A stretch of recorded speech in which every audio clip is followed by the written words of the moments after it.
Patuloy nato itong ato na udlot dahil karamo pa ni ato videohan.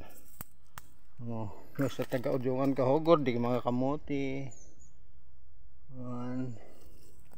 Talagang grabe talaga sa udyungan. Talagang kagtawo ay yagtutungod itrabaho para ingat ibaligya sa banwa.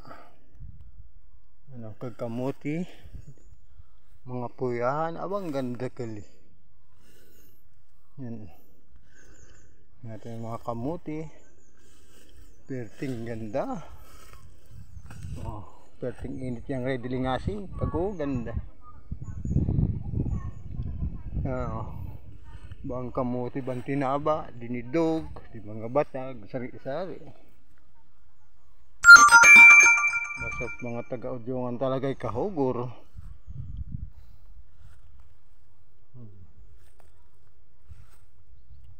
Mga busing talagang talaga natugpo po ng mga taga-udyungan, talagang mga mahogor, mga babaling midog, kung lugit pa yan.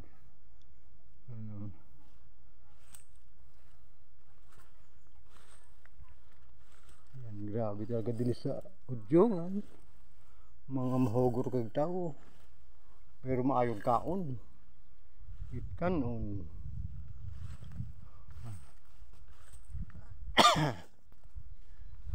Yan di hubay-hubay di hubay-hubay. Ayan mga busing, iskin mga buyak, talagang karamo-ramo dili sa inda.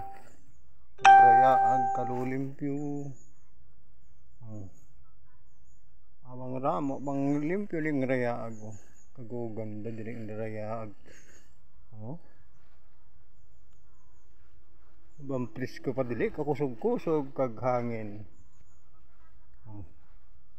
Kita bang kahiliag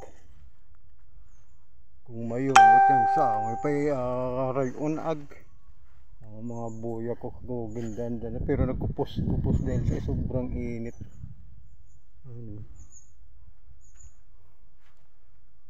Ang mga busing para nga di mangga, sari-sari.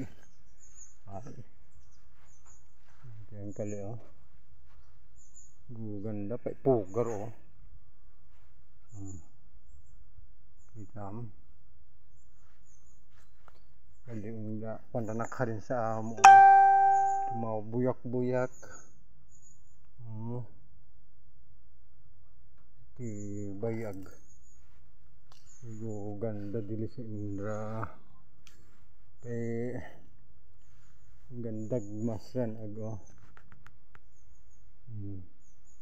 Hitam. Grabe talaga, ganda dili.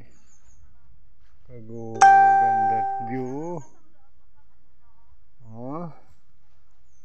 Yan. Yan mga busi.